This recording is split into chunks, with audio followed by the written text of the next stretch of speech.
आज हम लोग पढ़ेंगे हेलन केलर की कहानी। हेलन केलर जिनका जन्म 27 जून 1880 में हुआ था, अलाबामा में, यूनाइटेड स्टेट्स अमेरिका में।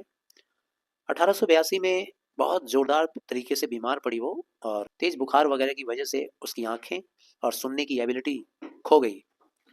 हालांकि वो देख भी नहीं सकती थी, सुन भी नहीं सकती थी, और बोलना उसे आता नहीं था। चूंकि सुन नहीं सकती थी तो बोल कैसे पाएगी। फिर भी ऐसा होने के बावजूद भी, इतना फिजिकली चैलेंज होने के बावजूद भी, वो एडवाइजर बनी American foundation for the blind, और उसको पूरी दुनिया में जाना जाता है कि कितना लेबर उसने उठाया अंधे और बहरे बच्चों के लिए। हेलन केलर ने ये स्टोरी ऑफ माई लाइफ लिखा था, जिसके अंदर से ये छोटा सा लेसन है उनके एक बहुत बड़े राइटिंग से, स्टोरी ऑफ माई लाइफ से, उनकी ऑटोबायोग्राफी से। When she was just about 13, 13 साल की उम्र में उन्होंने ये किताब लिख दिया था, बिना देखने वाली, बिना सुनने वाली और बिना बोलने वाली लड़की ने। और ये कहानी पब्लिश हुआ 1903 में, जब वो 23 साल की हो गई तब। आइए पढ़ते हैं उनकी ऑटोबायोग्राफी का ये chapter. Childhood memories, chapter 1। I don't remember when I first found out that I was different from other people. मुझको याद भी नहीं है, हेलन केलर बता रही है, कि कब वो समय था जब मुझे पता चला कि मैं बाकी के बच्चों से या बाकी के लोगों से एकदम डिफरेंट थी। वो मुझे कब ये पता चला याद भी नहीं है मुझे। But I had notice that my mother and my friends did not use science. लेकिन मैंने एक चीज़ नोटिस किया कि ना तो मेरी मम्मी और ना ही बाकी के मेरे दोस्त मेरी तरह ये लोग साइन लैंग्वेज यूज नहीं करते थे। इशारा, अपनी बात को समझाने के लिए इशारे नहीं करते थे, जैसा कि मैं किया करती थी। When they wanted anything done, जब वो लोग चाहते थे ना कि कुछ उनके साथ होए, कुछ कहना चाहते थे, कुछ बोलना चाहते थे, तो वो लोग बातें करते थे, टॉक्ड, अपने मुंह से बोलते थे। Sometimes I stood between two persons, कभी कभी मैं दो लोगों के बीच में खड़ी हो जाती थी। ऐसे दो लोग जो दोनों बातें कर रहे होते थे, और मैं उन दोनों के लिप्स को टच करती थी। जैसे मेरे मम्मी पापा बात कर रहे हैं तो दोनों के लिप्स को टच करती थी। फिर भी मैं समझ नहीं पाती थी कि ये दोनों क्या कर रहे हैं। ये अपना मुंह हिला रहा है, अपने लिप्स हिला रहा है, वो अपना लिप्स हिला रहा है। गुस्सा हो जाती थी मैं भी अपने लिप्स हिलाती थी, और मैं भी अपने हाथों को हिलाती थी, ऐसे ऐसे हाथें करती थी, मैं भी अपना लिप्स हिलाती थी। लेकिन कोई रिजल्ट नहीं होता था। समझ में नहीं आता था कि उन लोगों का बोलने से वो लोग एक दूसरे की बात को समझ जा रहे हैं, और मैं बोल रही हूँ तो कोई समझ ही नहीं रहा है, कोई रिजल्ट नहीं। इसकी वजह से मैं गुस्सा हो जाती थी कई बार। That I kicked and cried until I was tired out. और गुस्से में मैं कभी कभी जोर से लात चलाती थी दीवार पे, चीज़ों पे, लोगों पे, और जोर से चीखने चिल्लाने लगती थी। और चीखते चिल्लाते चिल्लाते मैं थक जाया करती थी। अगले पैराग्राफ में बताती है, इन दोज डेज, उन दिनों मेरे दो कांस्टेंट कंपेनियंस थे, मेरे दो हमेशा मेरे साथ रहने वाले कंपेनियंस, मेरे साथी। अ लिटिल ब्लैक गर्ल, एक छोटी सी लड़की थी हमारे घर में। ब्लैक गर्ल बोलने का मतलब, अमेरिकन लोग दो तरह के होते हैं, एक तो काले अमेरिकन और एक गोरे अमेरिकन। तो ये ब्लैक गर्ल थी, शायद इनके घर में, हेलन केलर के घर में वो काम करती होगी। The child of our cook, हाँ वही बात है। हेलन केलर के घर में जो कुक थी ना, जो खाना पकाती थी, उन्हीं की बेटी थी ये। उस लड़की का नाम था मार्था। तो ये मेरी कांस्टेंट कंपेनियन थी, हमेशा मेरे साथ रहती थी मार्था। एंड माई डॉग बेले, और मेरा कुत्ता बेले, ये दो। A great Hunter in her youth, कुत्ता नहीं था, सॉरी, कुतिया थी। तो उसका नाम था बेले, और वो जब जवान थी ना तो बहुत बड़ी शिकारी थी। तो ये दो मेरे कांस्टेंट कंपेनियन। मार्था मेरे साइन लैंग्वेज को ठीक से समझ जाती थी, and I seldom had any difficulty. और मुझे शायद ही कभी मुश्किल का सामना करना पड़ता था in making her do just as I wished. मैं जो कुछ भी उससे करवाना चाहती थी वो मैं समझा देती थी, वो कर लेती थी। इट प्लीज मी, मुझे बहुत अच्छा लगता था कि मैं मार्था के ऊपर रूल करती थी, मैं डोमिनेंट बन जाती थी। मैं हक जमा कर उसको कोई ऑर्डर देकर बात करती थी, और वो सुनती थी मेरी बात। And she generally gave way to me rather than risk a hand to hand struggle. और मार्था को मेरी बात सुनना पड़ता था। नहीं सुनेगी तो वो गुस्सा आ जाएगा और हैंड टू हैंड स्ट्रगल हो जाएगा, मारपीट कर लूंगी मैं, पीट पाट दूंगी। इस बात से वो मेरे सामने हार मान जाती थी, चुपचाप सुनती थी मेरी बात। We spent a great deal of time in the kitchen helping to prepare the food and feeding the hens. हम दोनों रसोई में काफी समय एक साथ बिताते थे, एक दूसरे को मदद करते हुए, खाना पकाने में, फिर मुर्गियों को खाना खिलाने में, और which crowded about the kitchen steps, और वो मुर्गियाँ हमारे रसोई के स्टेप्स पे आ जाया करती थी चलते फिरते। उनमें से बहुत सारे तो फियरलेस थे, एकदम नीडर मुर्गियाँ होती थी उनमें से कई सारी, जो आकर मेरे हाथों के अंदर से दाना चुंग जाती थी, and let me feed them, और मैं उन लोगों को खिलाऊं ऐसा वो करने का हमें मौका देती थी। मार्था को चाइल्डिश ट्रिक खेलने में बड़ा मजा आता था, as much as I did, उतना ही मजा आता था उसको जितना कि मुझे मजा आता था बच्चों वाला ट्रिक। एक बार जुलाई महीने का बात है, बड़ा गर्मी का मौसम था, हम दोनों लड़कियां seated on the front steps, हम दोनों अपने घर के सामने वाले स्टेप्स पे बैठे हुए थे। One was black with bushy hair sticking out all over her head. एक लड़की वो थी मार्था, काली सी लड़की, जिसके बाल कैसे थे, बुशी, झाड़ीदार बाल, एकदम घुंघराले घुंघराले, बहुत घने से बड़े से, पूरे सिर पे थे उसके। और दूसरी वाली लड़की कौन थी, मैं, वाइट अमेरिकन लड़की, जिसके बाल सुनहरे थे, कर्ल्स में थे, लटें थी हमारी, सुनहरी सुनहरी लटें झूलती रहती थी। एक बच्ची 6 साल की थी, और दूसरी वाली 2 या 3 साल थोड़ी उससे बड़ी। छोटी वाली बच्ची अंधी थी, यानी अपनी बात कर रही है, मैं 6 साल की थी और अंधी थी। और दूसरी वाली जो थी 2-3 साल जो बड़ी थी मेरे से, वो मार्था थी। हम दोनों बैठे हुए थे घर के सामने वाले स्टेप्स पर, और हम लोग पेपर फिगर्स कटिंग कर रहे थे, जैसे कि पेपर का कुछ बना करके आकृति, फिगर मतलब आकृति, कोई चीज बना करके हम लोग कटिंग कर रहे थे पेपर के शेप में। बहुत जल्दी मैं थक गई इन चीजों से, इस अम्यूजमेंट से।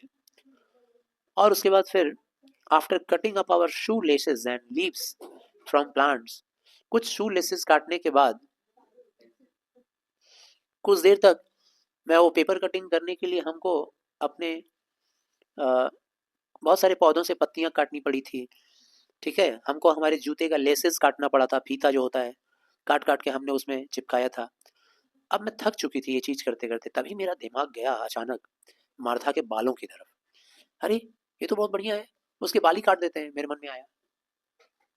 इन her turn she cut off one of my curls, और जब उसका नंबर आया मार्था का, तो वो मेरा कर्ल काट दी, मेरे जो लटें लटक रही थी चेहरे पे सुनहरा सुनहरा, वो काट दी, and would have cut them all off but for my mother's appearance just in time to save them. और वो तो मेरे पूरे लट ही काट दी होती, पूरा लट काट के टकला बना दी होती हमको, अगर मेरी मम्मी का ध्यान नहीं आया होता। वो तो कहो मेरी मम्मी देख ली और तुरंत आके रोक दी, नहीं तो वो तो मेरा पूरा बाल ही काट दी होती। अबाउट दिस टाइम, अब तक I found out the use of a की, इन दिनों तक मुझे चाबी का यूज करना सीख लिया था मैंने। एक सुबह की बात है, मैंने मेरी मम्मी को लॉकअप कर दिया एक छोटे से फूड स्टोर के अंदर, स्मॉल फूड स्टोर, रसोई के बगल में था वो स्टोर। वहां पे मेरी मम्मी को 3 घंटे तक पड़ा रहना पड़ा,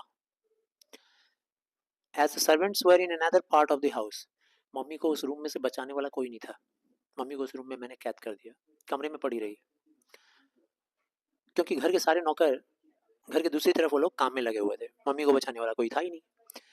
वो बेचारी दरवाजे पर नॉक करती रही, जोर जोर से खटखटाती रही, एंड आई सैट आउटसाइड, और मैं बाहर बैठी रही स्टेप्स पर, सीढ़ियों पर, और लव विद जॉय, मुझे बहुत खुशी लग रही थी। मैंने मम्मी को बंद कर दिया है, जाओ बंद। As I felt the shock of the knocking, मैं फील कर पा रही थी कि मम्मी दरवाजे पे नॉकिंग कर रही हो। बाद में I played the same trick on my teacher, बाद में मैंने मेरे टीचर के साथ भी यही गेम खेला, बहुत पढ़ाती थी हमको, उसको भी मैंने एक दिन बंद कर दिया। Miss Sullivan, I was determined, मैंने संकल्प ले लिया था, to find some way of locking, मैंने सोच लिया था कि मेरी मैम को मैं कैसे बंद करूंगी रूम के अंदर, बहुत पढ़ाती है ना।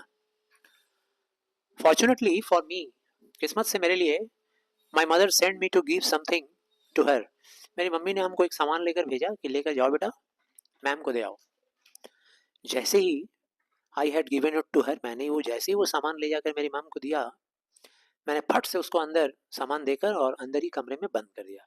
तो की का यूज करना मुझे आ गया था, चाबी चलाना आ गया था, और मैंने की को छिपा दिया। They could not make me tell where the key was, जैसे छोटे बच्चों से पूछते हैं ना हम लोग, भाई कहाँ रख दिया वो सामान, तो लोग बेवकूफ़ की तरह देखते हैं, उनको समझ में नहीं आता कहाँ रख दिया, रख के भूल जाते हैं छोटे बच्चे। मैं भी रख दी थी चाबी, कहाँ रख दी मुझे याद ही नहीं था। My father had to get a ladder. कितना भी वो लोग कोशिश किए लेकिन मैंने नहीं बताया कि मैंने कहाँ छिपाया है। बाद में मेरे पापा को सीढ़ी लगाना पड़ा और मिस सुलिवन को सीढ़ी लगाकर खिड़की के रास्ते बाहर निकलना पड़ा। और जब मुझे ये फील हुआ ना कि मेरे पापा इतना मुश्किल में मैम को रूम के बाहर निकाल रहे हैं सीढ़ियाँ लगा के, बहुत खुशी लग रहा था मेरा मन, मजा ही मजा था। कई महीनों के बाद मैंने चाबी को निकाल कर दिया कि यहाँ पे मैंने छिपाया था, वो निकाल के दिया। लंबे समय तक आई रिगार्डेड माई लिटिल सिस्टर, लंबे समय तक मैं मेरी छोटी बहन को दुश्मन मानती थी, मेरा दुश्मन। मुझे पता था that I had ceased to be my mother's only beloved child. मैं समझ गई थी कि अब मैं मेरी मम्मी की इकलौती बच्ची नहीं हूँ। अब मेरे मम्मी का दुलार प्यार बढ़ चुका है, ये छोटी सी बच्ची भी एक आ गई है घर में, ऐसा मुझे महसूस होता था।